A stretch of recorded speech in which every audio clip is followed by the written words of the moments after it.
A paz do Senhor, irmãos, Pastor Alencar, mais uma vez quero aqui agradecer a todos que estão compartilhando e curtindo o nosso canal.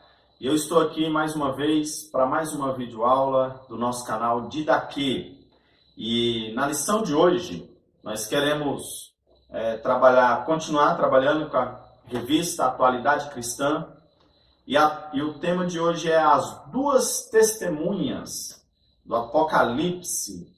E dentro dessa temática, nós temos várias dúvidas, várias problemáticas.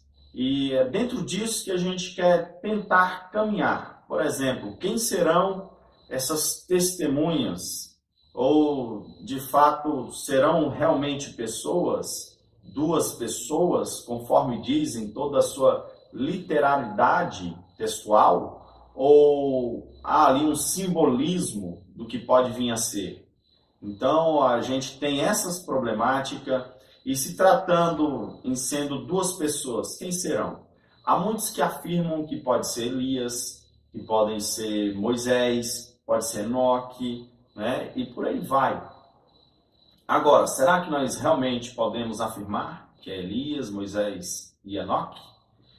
Além do mais, depois de tomar essa decisão de que é Elias, Moisés e Enoque, qual é o momento em que isso acontece? Quando é que as duas testemunhas vão surgir? E vão surgir para qual intuito profético, né? Dentro disso, a Bíblia, em Apocalipse, capítulo 11, ela vai dizer assim, deram-me um caniço semelhante a uma vara de medir, e me disseram, vai e meça o templo de Deus e o altar, e conte os adoradores que lá estiverem. Exclua, porém, o pátio exterior, não meça, pois ele foi dado aos gentios. Eles pisarão a cidade santa durante 42 meses. Darei poder, agora no verso 3, Apocalipse 11, verso 3, darei poder às minhas duas testemunhas, e elas profetizarão durante 1260 dias, vestidas de pano de saco. Essas são as duas oliveiras e os dois candelabros que permanecem diante do Senhor da terra. Se alguém quiser causar-lhes dano, da boca deles sairá fogo, que devorará os seus inimigos. E é assim que deve morrer qualquer pessoa que quiser causar-lhes dano. Estes homens têm poder para fechar o céu, de modo que não chova durante um tempo, e que estiverem profetizando, e têm poder para transformar água em sangue, e ferir a terra com toda sorte de pragas, quantas vezes desejar. Somente nessa leitura nós já temos várias dúvidas e várias problemáticas. Primeiro, se nós afirmamos que são pessoas, e de fato testemunhas, e que vão fazer sinais, prodígios e maravilhas desta maneira, e o pensamento que se segue é que se é Elias, e a similaridade do texto que dá realmente a Elias é que ele terá poder de cerrar os céus e não fazer chover. E o outro é que eles também terão poder de enviar pragas sobre a terra, né? Dando também similaridade a Moisés. Agora, a pergunta que eu faço, se nós entendemos na literalidade textual desta passagem, e que isso de fato vai acontecer, eles também têm outra capacidade, a de soltar fogo pela boca. Você já pensou nisso? Será que nós vamos ter que tomar essa passagem em toda a sua literalidade? E em saindo fogo da sua boca, ele vai matar pessoas. Então, como que nós devemos encarar esse texto? Quais são os seus aspectos simbólicos e proféticos, né? E aí tem um outro detalhe. Quando eles tiverem terminado o seu testemunho, a besta que vem do abismo os atacará. Mais uma passagem, um versículo que nós vamos ter que encarar ele como sendo de forma literal. Vai surgir mesmo uma besta e vai aparecer e pegar essas duas testemunhas e matar elas? Como será isso? Então, eu quero aqui, neste momento, trazer todas essas questões para mais essa videoaula. Então, fique comigo que nós vamos desenrolar esse estudo. Então, meus irmãos, vamos desenrolar esse estudo. Pois bem, Apocalipse 11, ele tem um dos retratos proféticos e enigmáticos que a igreja caminha com ele e que muito nos perturba, né? As duas testemunhas. Meus queridos, a igreja ao longo do tempo tem afirmado que essas duas testemunhas, ela tem o seu aspecto de ser Elias ou Moisés.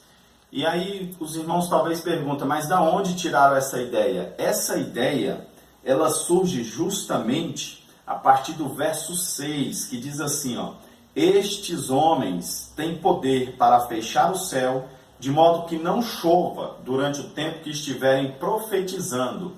Então, este detalhe, esta similaridade com o profeta Elias, faz com que muitos teólogos, muitos pastores, assumam que uma dessas testemunhas é justamente Elias. E a outra parte e tem poder para transformar água em sangue e ferir a terra com toda sorte de pragas, quantas vezes desejarem.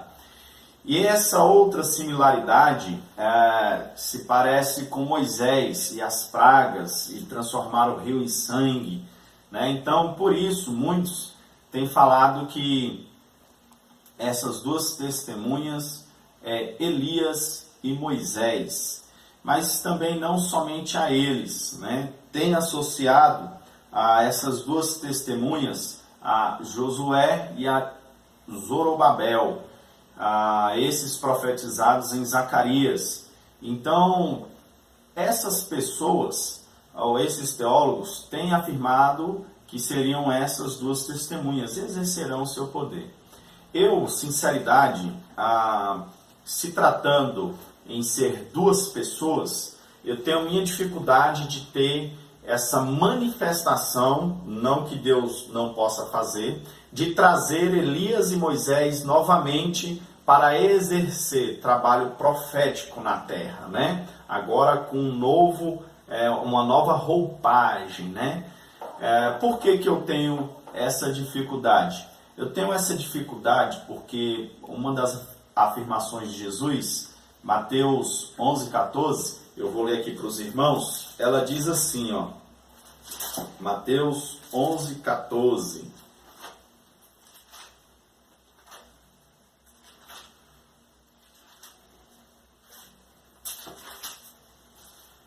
Quando Jesus está falando a respeito de João Batista, e se vocês quiserem aceitar, este é o Elias que havia de vir.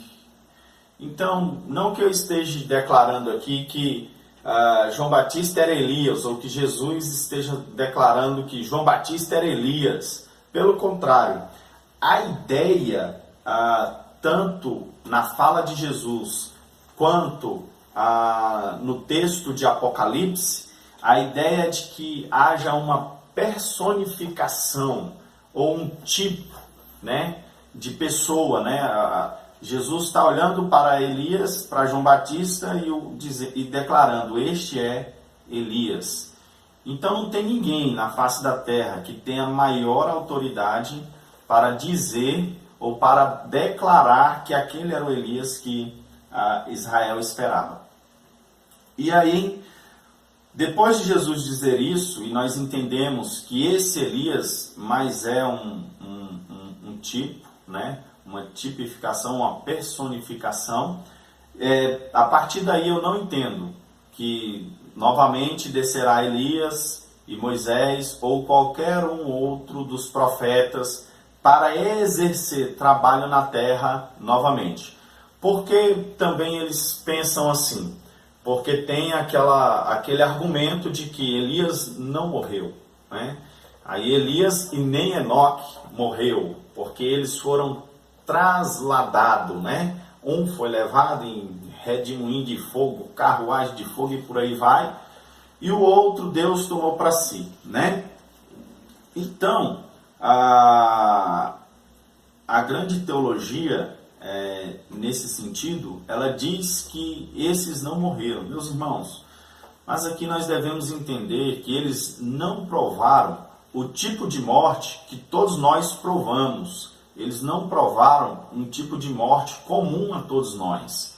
Eles não morreram ou não teve os seus corpos atingidos como nós podemos ser atingidos. Por exemplo, eles talvez sejam muito mais um símbolo do que vai acontecer com a igreja ao ser arrebatada e por isso não possuir mais este corpo mortal, do que eles vão voltar novamente e declarar que eles não morreram, voltar novamente para exercer trabalho na terra de novo. Agora lembre-se, eu estou dizendo isto, né? Mas eu digo, baseado nestas falas, na fala de Jesus, né, na personificação de João Batista, quando chegaram, para que a gente entenda um pouquinho sobre a personificação, quando Jesus chega para os discípulos, ele pergunta: o que dizes que eu sou? Aí uns é Elias, outro é João Batista, é um dos profetas. Aí Jesus vira para eles e diz: e vocês, que dizem que eu sou? Você é o Cristo, diz Pedro, né? Então, o que se entendia ali realmente é que era uma personificação, né, de um profeta, de um dos profetas, e que estava exercendo um momento profético, mas que não é exatamente Elias, é um tipo, né? Então, é isso que nós temos que entender. Beleza. Entendendo assim, que não se compreende aqui essas duas testemunhas, até mesmo porque o texto não deixa claro e não nos dá total margem para declarar que é Moisés e Elias, embora os símbolos proféticos ou símbolos de milagre similar, ainda assim nós não temos como declarar que é Moisés ou Elias ou qualquer um dos outros. Mas se partir do princípio que pode ser uma personificação, aí nós podemos talvez assumir essa personificação de um tipo de Elias e um tipo de Moisés. Um outro aspecto para essas duas testemunhas, elas também se encontram no verso 4, que diz assim: estas são as duas oliveiras e os dois candelabros que permanecem diante do Senhor da terra. Essas oliveiras e esses candelabros, essa visão profética, esse momento profético que João está vivendo, há muitos que dizem que possa ser o restante da igreja de Cristo na terra, e esse período aqui, embora eu não tenha falado, é o período em que está acontecendo a grande tribulação. Então há um remanescente, pois o Senhor veio, arrebatou a sua igreja, mas ficou alguns, e esses alguns negaram o anticristo, né, e ficaram como remanescente. E esses remanescentes acabam alcançando alguns dos judeus, e esses judeus também são convertidos. Então aí você tem a igreja dos gentios e a igreja dos judeus, e essas duas são como se fossem duas testemunhas, né? Essas são as duas oliveiras e os dois candelabros. E elas ficam neste último momento, é o restante do povo de Deus. E esse restante do povo de Deus, eles ainda assim possuem a palavra, né, para proclamar. E aí é dado autoridade a esse remanescente. E me lembra muito quando Jesus vai falar a respeito de Cafarnaum, ai de ti, porque se em Sodoma, em Gomorra tivesse feito tantos sinais que em ti foram feitos, né, eles não teriam se perdido, né?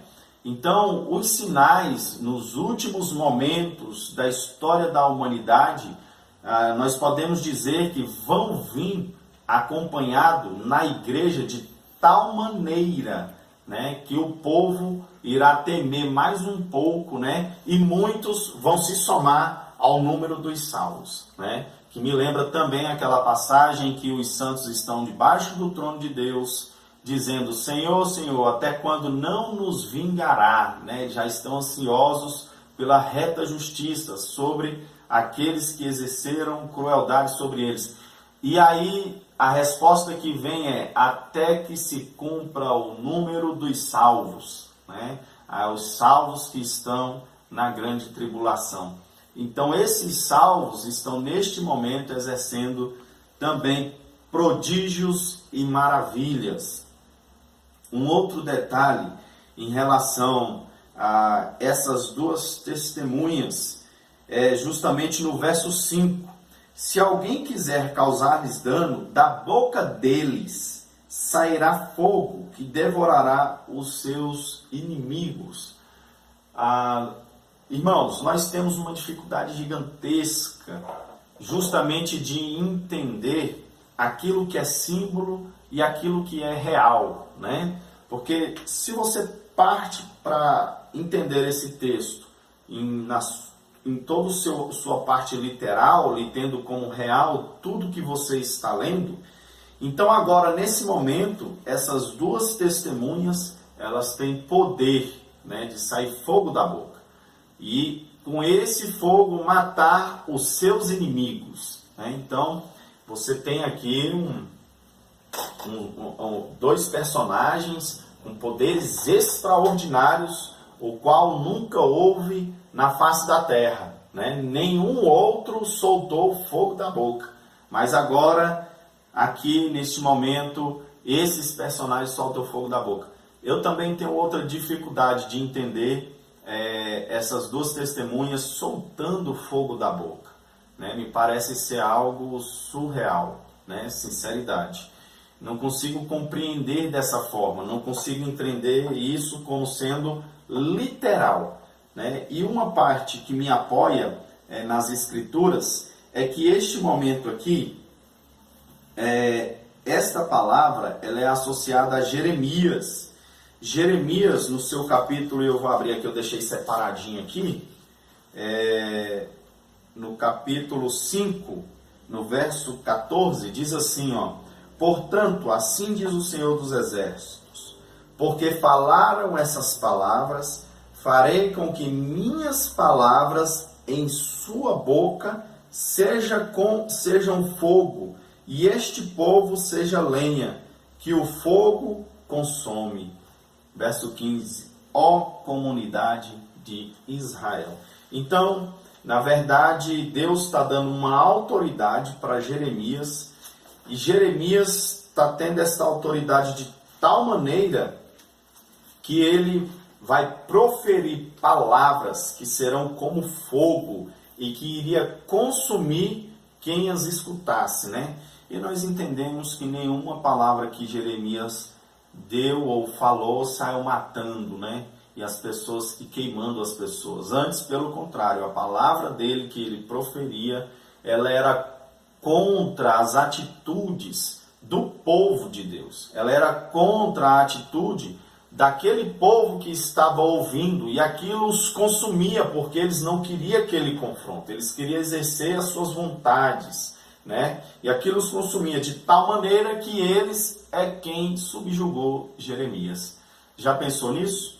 Então, esse é um outro aspecto nessas duas testemunhas, que para nós, se nós formos entender na sua literalidade, né, ele estaria soltando fogo, mas eu prefiro entender que eles terão autoridade tamanha na palavra, que quando eles proferirem a palavra de Deus, essa palavra será como um fogo consumidor para os seus ouvintes, né? E aí um outro aspecto é o verso 7.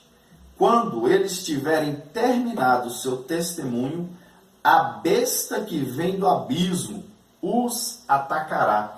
Então, novamente, a gente tem aquele confronto entre o símbolo e o real, aquilo que é simbólico e aquilo que é real. Será que de fato a besta vai sair do abismo e vai atacar as duas testemunhas de tal maneira a ponto de exterminá-las? Será que nós vamos entender isso? Que tipo de besta que vai sair do abismo, né? É bem complicado nós entendermos também esta passagem em toda a sua literalidade. Eu me lembro que Satanás foi diante de Deus e acusou a Jó, né? E aí Deus deu autoridade, né, a Satanás. Olha, vai e toca, só não toca na sua vida. E aí toda a força do inferno, ela veio contra Jó. Nós podemos dizer que Satanás veio contra Jó. Satanás saiu para destruir a Jó. Percebe o símbolo?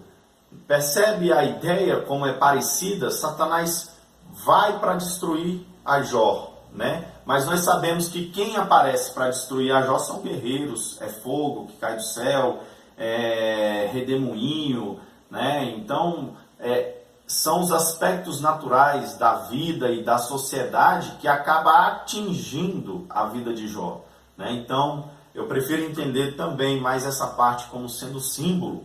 E essas duas testemunhas, elas são atacadas porque é dada a autoridade para que elas cheguem ao fim do seu ministério, né, ou do seu momento profético. Diz assim o texto: e irá vencê-los e matá-los, né? E os seus cadáveres ficarão expostos na rua principal da grande cidade, que figuradamente é chamada de Sodoma e Egito, onde também foi crucificado o seu Senhor. Durante 3 dias e meio, gente de todos os povos, tribos e línguas e nações contemplarão os seus cadáveres e não permitirão que sejam sepultados. Os habitantes da terra se alegrarão por causa deles e festejarão, enviando presentes uns para os outros, pois esses dois profetas haviam atormentado os que habitavam a terra. Então, se entendermos a partir deste momento que são duas pessoas, e essas duas pessoas vão exercer ou executar a palavra de Deus de tal maneira que vão profetizar e vão atormentar a sua vontade, esses dois profetas serão mortos. Se entendermos que aqui está a igreja do nosso Senhor Jesus, aquele restante que ficou aqui, que não foi no arrebatamento, mas um povo judeu que se converteu, e esse povo começar a proclamar a palavra de Deus, né, de tal maneira que vai atormentar, abalar as estruturas do anticristo, este povo vai passar a ser perseguido de tal maneira que vão ser todos mortos. E aí, aqueles que ficaram, os ímpios, né? E aqui eu tirar um sarrinho um pouquinho, os fariseus, os jebuseus, né? Os gigazeus e todos os zeus, né? Eles vão festejar, vão comemorar, porque acabou com aqueles que denunciavam os seus erros e os seus pecados, que denunciavam o anticristo. Então esses serão aniquilados e serão colocados por escárnio para todos, né? Serão símbolos de escárnio e não serão sepultados. E aí, no verso 11 diz assim: mas depois dos 3 dias e meio, entrou neles um sopro de vida da parte de Deus e eles ficaram em pé. E um grande terror tomou conta daqueles que os viram. Então eles ouviram uma voz dos céus que lhes disse: subam para cá. Aqui vocês percebem que aqueles que ficou, o acontecimento que vai reunir eles com o Senhor, é a voz que vem dos céus e diz: subam para cá, né? Então, percebe-se que o livro de Apocalipse ele tem as suas complicações. E nós não podemos levar muito para o imaginativo. Nós precisamos trazer ele para a nossa realidade, para as realidades textuais e de acontecimentos bíblicos, para que possamos assim juntar os acontecimentos. Então, com relação às duas testemunhas, quem são, o período que vai ocorrer, e como será, e como que acontecerá, cada detalhe. Eu acredito que esses eventos, com relação às duas testemunhas, serão desse jeito. Então, espero que eu tenha contribuído com você, espero que eu possa ter ajudado, trazido mais pensamentos, mais argumentos, mais reflexões, de tal maneira que você possa ter mais coisas aí para pesquisar. Que Deus abençoe e aguardo você no nosso próximo vídeo.